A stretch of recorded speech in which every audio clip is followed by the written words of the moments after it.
এখন এই 15 বছরে অনেক মেগা প্রজেক্ট করছে, অনেক মেগা প্রজেক্ট করে শেষ দিকে উনি নিজেই বলেছে আগামী বছর দুর্ভিক্ষ হবে।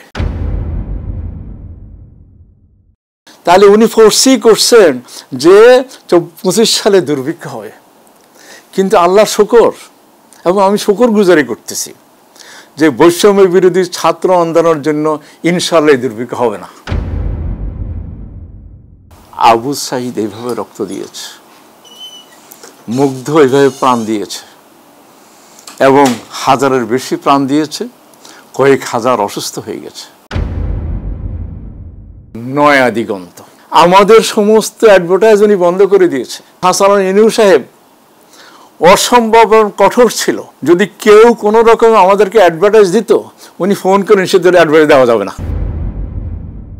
শেখ হাসিনার 15 বছরের কথা বলতে গেলে তার বাবা বঙ্গবন্ধু শেখ মুজিবুর রহমান সাহেবের কথা বলতে হয়। মূলত আগরতলা ষড়যন্ত্র এবং 70-এর যে বন্যা হয়েছে দক্ষিণবঙ্গে, তখনকার পাকিস্তানি সরকার এই বন্যা প্লাবনের রেসপন্ড করেনি, যার জন্য মানুষের মধ্যে একটা ক্ষোভ বিরাজ করতেছিল। 71 ইলেকশনের পরে যখন ক্ষমতা হস্তান্তর করেনি, তখন প্রথম অসহযোগ আন্দোলন হয়েছিল। এই 25 দিনে অসহযোগ আন্দোলনের একমাত্র নেতা ছিলেন বঙ্গবন্ধু শেখ মুজিবুর রহমান। যেদিন ওনাকে পাকিস্তানি সরকার উঠাই নিয়ে যায়, সেদিন পুরো ইস্ট পাকিস্তান, যা বর্তমান বাংলাদেশের মানুষজন কেঁদেছিল। দুর্ভাগ্যক্রমে আমি বিদেশে, তার 1 বছর আগে বিদেশে গিয়েছি, আমরা সবাই ওনার জন্য কেঁদেছি। যুদ্ধ হয়েছে, জনাব তাজউদ্দিন, জেনারেল ওসমানী এবং যিনি স্বাধীনতার ঘোষক মরহুম প্রেসিডেন্ট জিয়াউর রহমান, এনাদের সবাই প্রচেষ্টা দেশ স্বাধীন হলো। যেদিন পাকিস্তানি আর্মি আত্মসমর্পণ করে, সেদিন সেখানে জেনারেল ওসমানী ছিলেন না। পরে তাজউদ্দিন সাহেবকে বাদ দেওয়া হয়। যে গণতন্ত্রের জন্য সবাই ভোট দিয়েছে, সেই গণতন্ত্রটা শেষ করে দেওয়া হয়, বাকশাল করা হয়, রক্ষী বাহিনী করা হয়, এবং 1974-এর দুর্ভিক্ষ হয়। এই দুর্ভিক্ষের কথা বলতে গেলে ব্রিটিশ আমলে 76-এর মনান্তর, চার্চিলের প্রধানমন্ত্রীকালীন 43-এর মনান্তর, আর 1974-এর দুর্ভিক্ষ।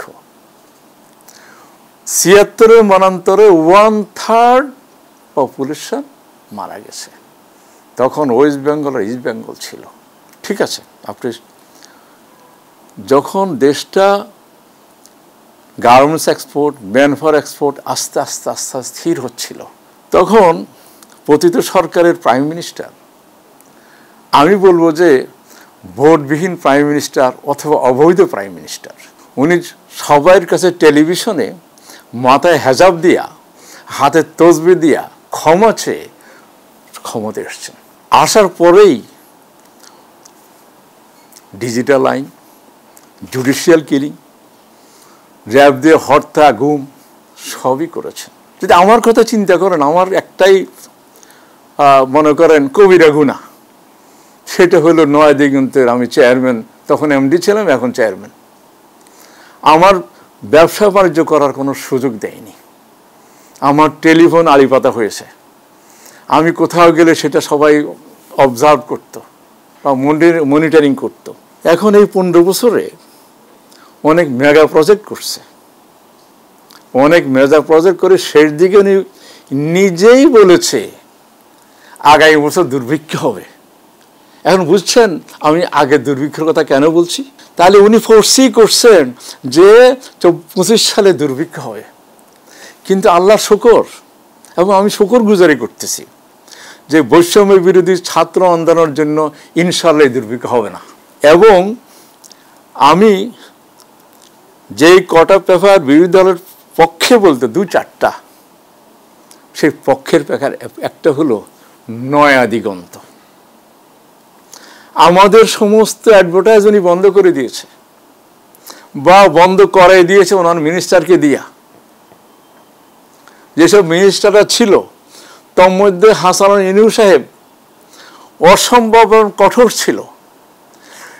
যদি কেউ কোনো রকম আমাদেরকে অ্যাডভার্টাইজ দিত, উনি ফোন করে নিষেধ করে অ্যাডভার্টাইজ দেওয়া যাবে না।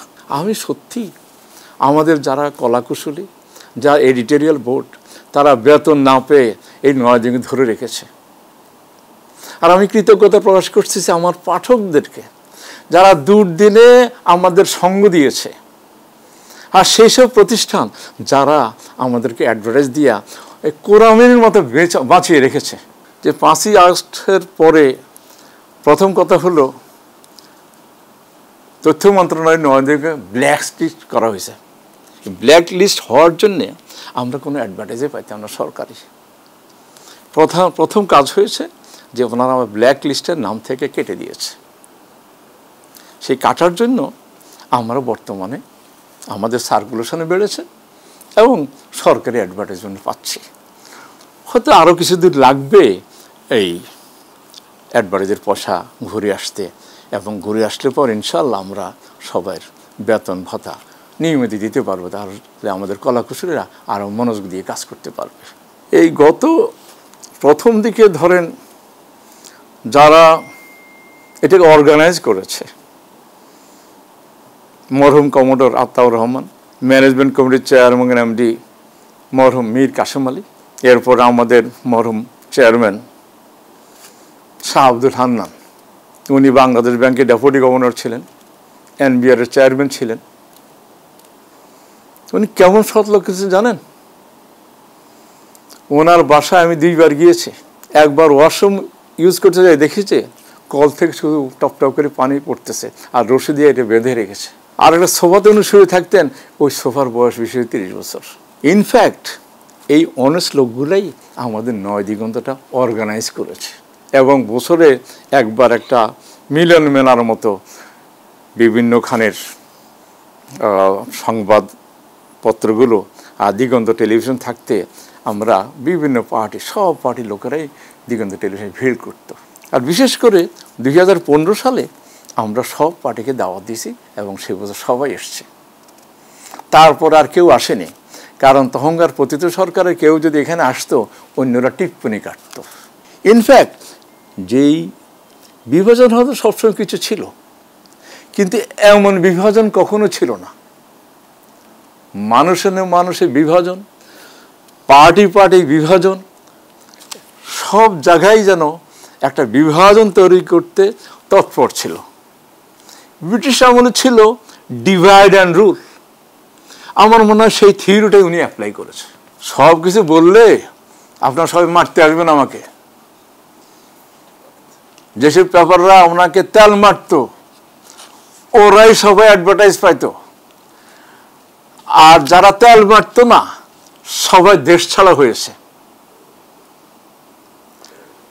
ধরুন আমার দেশের মাহমুদুর রহমান সাহেব, মানব জমিনের মতিউর রহমান সাহেব আমার বিরুদ্ধে সব কিছুই করেছে। আমাদের ম্যানেজমেন্ট কমিটির চেয়ারম্যান, ওনাকে বিদেশে যেতে হয়েছে। তাহলে বুঝেন কেমন স্বাধীনতা ছিল। আমাদের মেয়ররা, এফবিসির প্রেসিডেন্টরা শুধু গান গাইতো যে এখন দরকার হাসিনার সরকার। তারাই এখন ভুল পাল্টিয়েছে। বৈষম্য বিরোধী আন্দোলন যারা করেছে তা হলো দেশের জন্য একটা মাইল ফলক।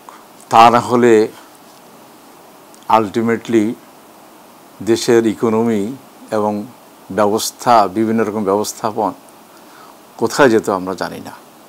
এটা আমার জন্য আল্লাহর রহমত স্বরূপ। আলজেরিয়া স্বাধীন হওয়ার পরে স্বাধীনতা যা রক্ত দিয়েছে, বিশেষ করে বেন বেল্লার সময় শহর থেকে সবাই বিভিন্ন মফস্বলে যাই, বিভিন্ন ইনস্টিটিউশনে যাই বক্তব্য দিত, আমাদের স্বাধীনতার জন্য এত রক্ত ঝরিয়েছে, তোমরা সবাই সচেষ্ট থাকো। আমি বলবো বৈষম্য বিরোধীরা যে কাজটা করেছে, আমাদের অনেকগুলো ইউনিভার্সিটি আছে, অনেক মেডিকেল কলেজ আছে, প্রাইভেট ইউনিভার্সিটি আছে, এবং মফস্বল শহরে অনেক কলেজ, ইউনিভার্সিটি কলেজ আছে। সারা বছর ব্যাপী এগুলোতে যে বক্তৃতা দেওয়া উচিত, জানানো উচিত, আবু সাঈদ এইভাবে রক্ত দিয়েছে, মুগ্ধ এইভাবে প্রাণ দিয়েছে, এবং হাজারের বেশি প্রাণ দিয়েছে, কয়েক হাজার অসুস্থ হয়ে গেছে, এবং পতিত সরকারের আমলে হাজারের বেশি গুম হয়েছে, এবং হাজার হাজার লোক জেলের ভিতরে ছিল, বিনা বিচারে 10 বছর, 15 বছর, 20 বছর জেলে ছিল, এবং অন্যায়ভাবে দেশ থেকে গুম করে নিয়ে বাইরে পাঠিয়ে দিয়েছে। এগুলোকে ছাত্রদেরকে জানাতে হবে, যাদের সবাই স্বাধীনতার ব্যাপারে সচেষ্ট থাকে। দেখুন, আমি পলিটিশিয়ান নই, আমার সেই রকম নসিহত করার যোগ্যতা নাই। তবে একটা জিনিস বলবো, কোনো কিছু করার আগে ভাবা উচিত, ধীরে সুস্থে চলা উচিত, এবং জ্ঞান অর্জন করা উচিত। করার পরে যদি কেউ পলিটিক্স করতে চায় অবশ্যই করবে, কেউ যদি নতুন দল করতে অবশ্যই করবে। সেটার ভিত যেন মজবুত হয়, যেন তাসের ঘরের মতো যেন উড়ে না যায়। আমরা যদি বেঁচে থাকি ওইরকম দেখলে আমাদের খুব দুঃখ পাবো।